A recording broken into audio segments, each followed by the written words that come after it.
I always knew this day would come. Sitting in the formal dining room of my parents' Seattle home, the rain tapping faintly against the bay windows, I could practically predict every word before it left my father's mouth. The emergency family dinner had been scheduled right after my younger brother Ethan's big announcement, lead architect at Whitman Gray by 30. Mom had orchestrated everything down to the polished silverware. The table glowed under pendant lighting, and everyone was seated with silent expectations.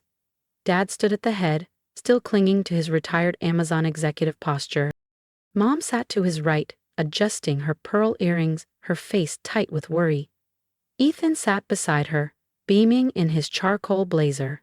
Aunt Teresa, my father's older sister and a prominent surgeon, faced me from across the table, arms folded, already frowning. "Vanessa," Dad said. "Never Ness, not here. We've gathered everyone because we're concerned." He looked around like he needed backup. I smoothed my navy cardigan and kept my expression unreadable. No luxury logos, no makeup, no visible signs of success. That was intentional. "Ethan's work is being featured in Architectural Digest," he continued. "And you, well, you left Stanford Law," Aunt Teresa said flatly. "To launch an education app?" "To co-found an ed tech company," I corrected, tone even. "You were on track for a clerkship with a federal judge," Mom said, exasperated. "And now, your startup barely makes the news," Dad added. I leaned back. "Funny, it just got acquired for $42 million 0 cents last quarter. I wanted to tell you tonight." The silence cracked like glass. Ethan blinked. Aunt Teresa's frown faltered. And Dad finally sat down. Hard. "Still think I need saving?" I asked, smiling just enough.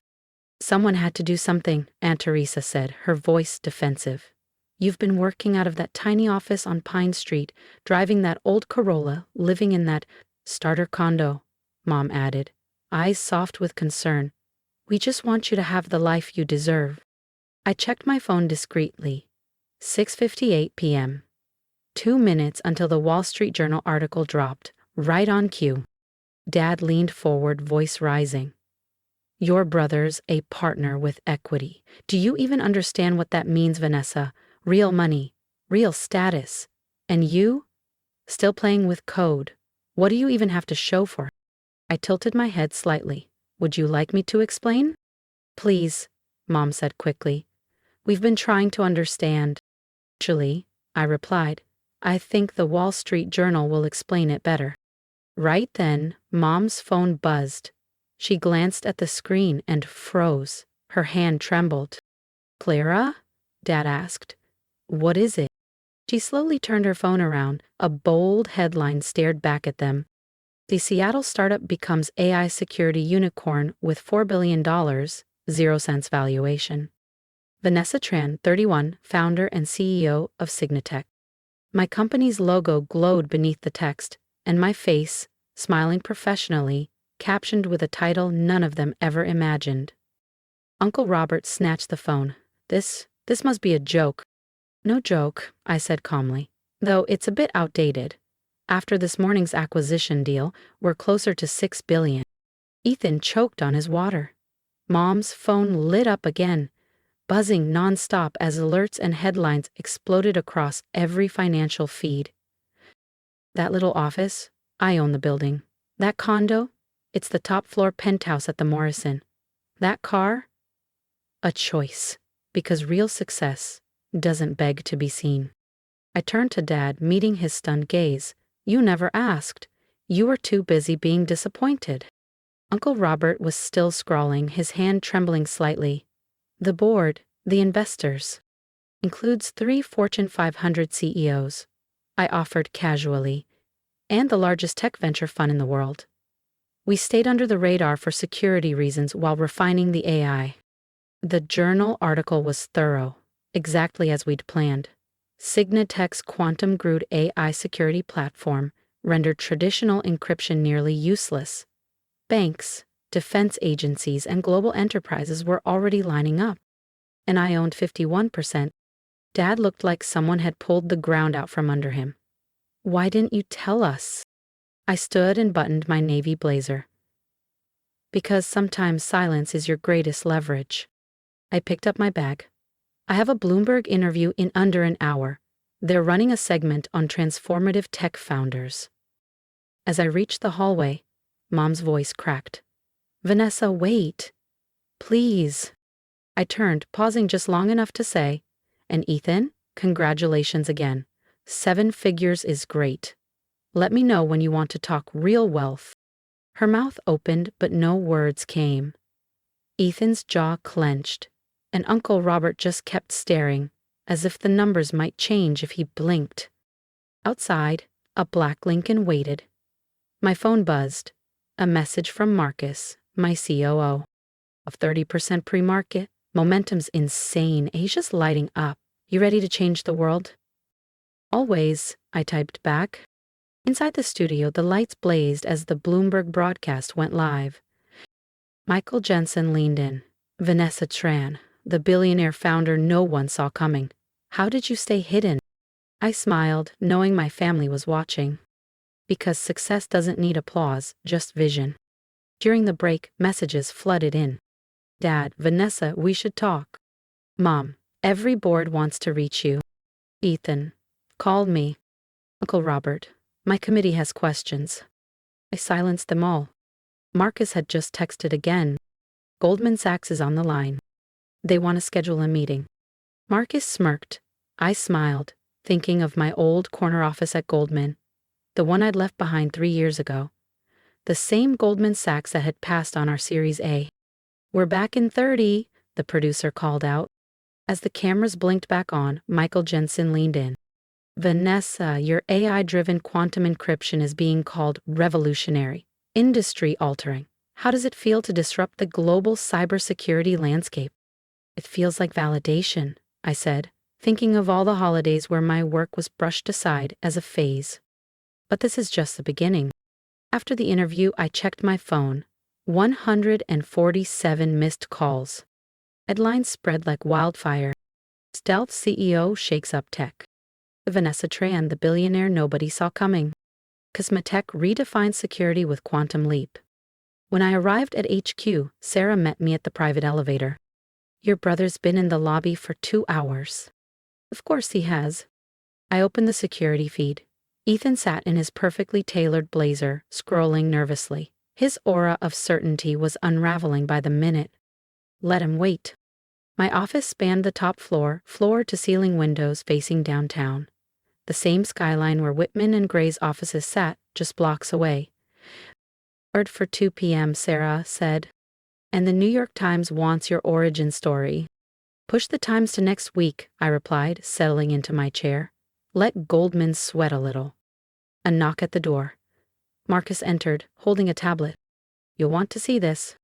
It was a LinkedIn post from Ethan. So proud of my sister, Vanessa Tran, CEO of Signatech. Knew she'd change the world. Proud sibling, women in tech, family first. I chuckled. Funny. Last week he told our cousins I was wasting my life. And Uncle Robert's firm just issued a statement claiming they backed you early. I opened our investor dashboard, clicked Publish Series B report. Let's show the world who actually believed in us. If Vanessa's quiet rise stunned you, just wait. What happens when power shifts and the family comes knocking? Don't miss what's next. Subscribe now and follow her journey to the top. The investor list glowed on my screen. 3 of the world's top VC firms, 2 tech giants, and a curated group of strategic backers. Notably absent, my Uncle Robert's prestigious investment firm. Marcus leaned in.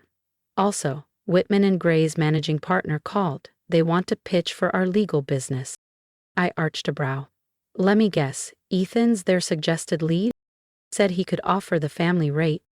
I laughed under my breath. Book meetings with their top 3 rivals instead. Let's see how it feels when that corner office comes with a lost client memo. Just then, Sarah stepped into the office. Your brother's still in the lobby, and your parents just arrived. I glanced at the security feed. Mom stood clutching her designer tote like it might shield her. Dad, stiff in his navy banker's suit, looked visibly out of place amid the sleek glass and steel. Marcus lowered his voice. Your call. But the press might notice if the CEO's family isn't allowed upstairs. He was right. Optics mattered now. Send them up, I said, then turned to Sarah. Also, bring me our Goldman Sachs rejection letter from the Series A round, and the trust fund freeze from Uncle Robert. Marcus blinked. You planning something? Just preparing the facts, I replied, adjusting my blazer. Success is best served with documentation. The elevator chimed. Olivia stepped out first, her heels clicking too loudly.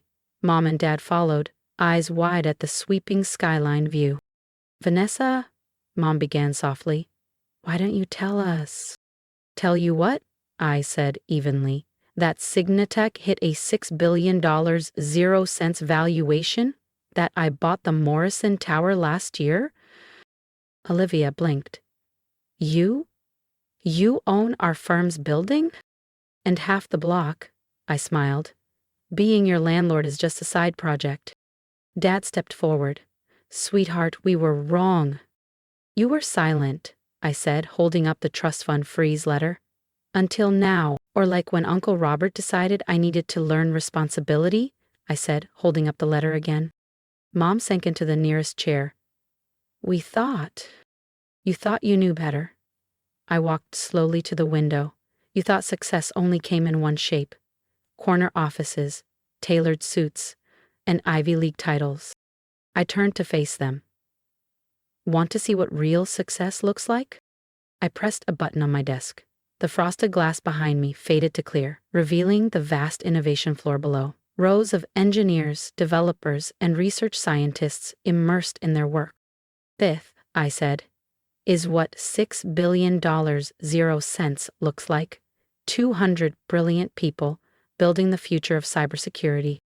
And not one of them cares what I drive or where I live. They care about vision. Olivia cleared her throat. The firm's partners asked me to share our legal services. I already booked 3 meetings with your competitors, I said smoothly. She flinched. That could affect my Your partnership bonuses? Likely. I smiled faintly. But I'm sure you'll land on your feet. We're family, she said quickly. Family? I lifted the Goldman rejection. Family asks, family believes before the headlines. Dad took a tentative step forward. We can start over. I tilted my head. Fix what? My thriving company? My controlling interest? Or the fact that your disappointment now has more net worth than all of you combined? The silence was perfect. I checked my watch. Goldman Sachs will be here in 20. Funny how rejection turns into respect.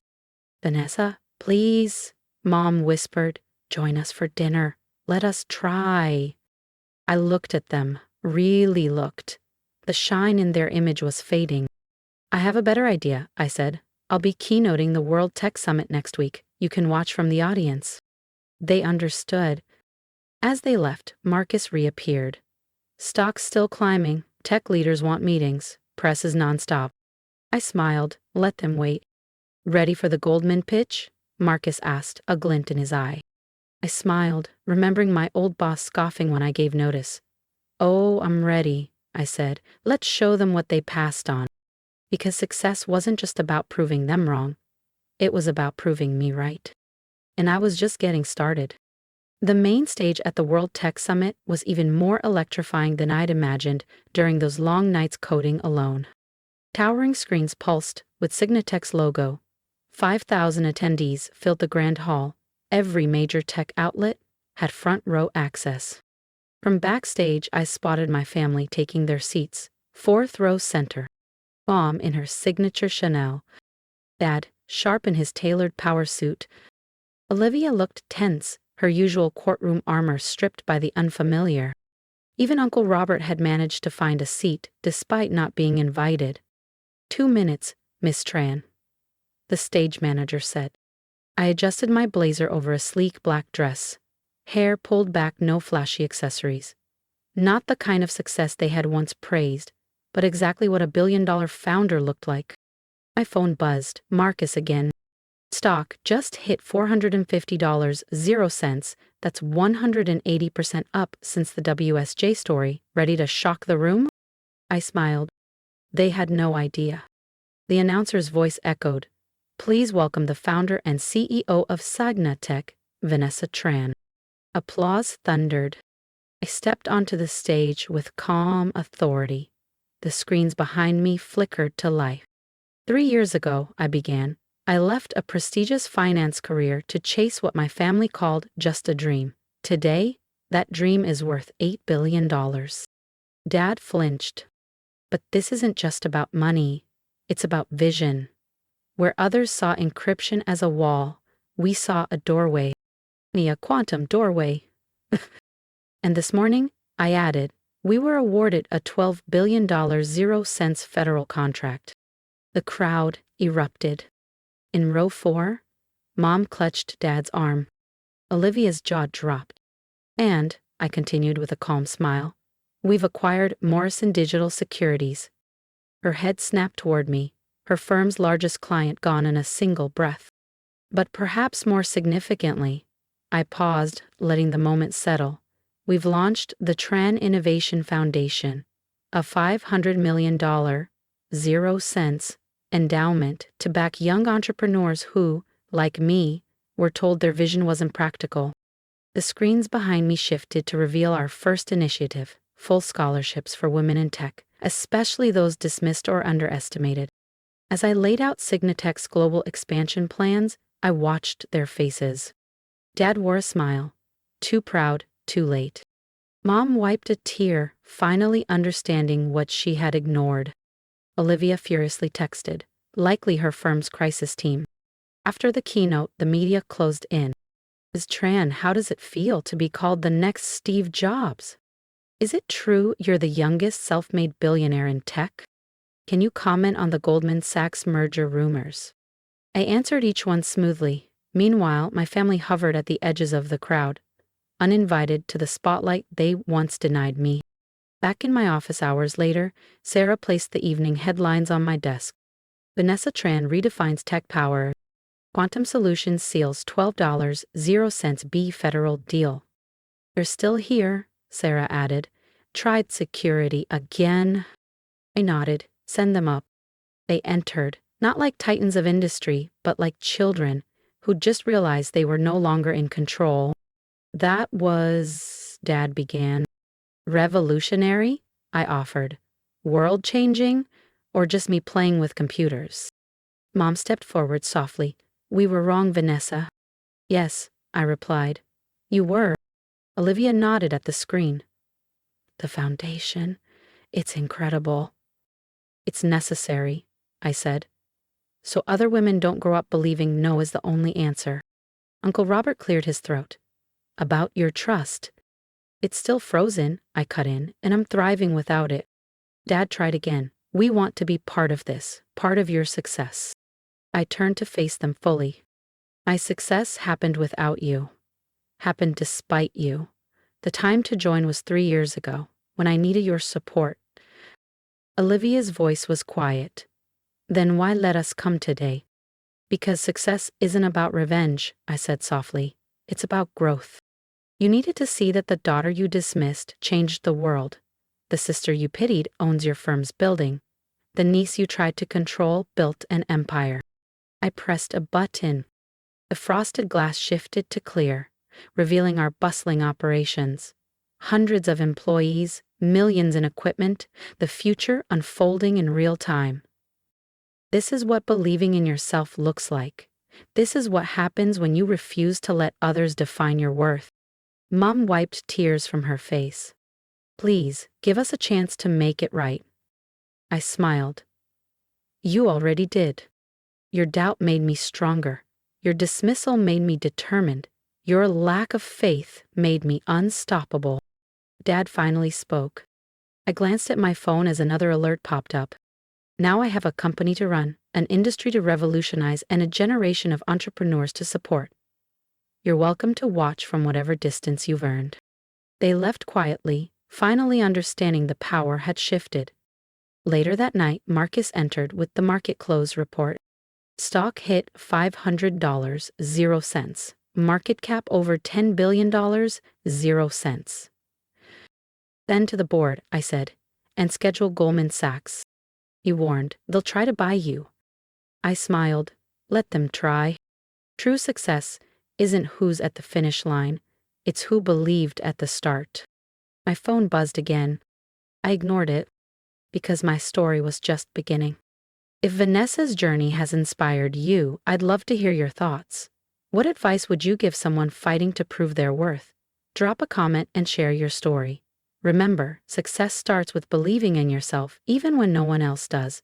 Let's uplift each other and keep pushing forward.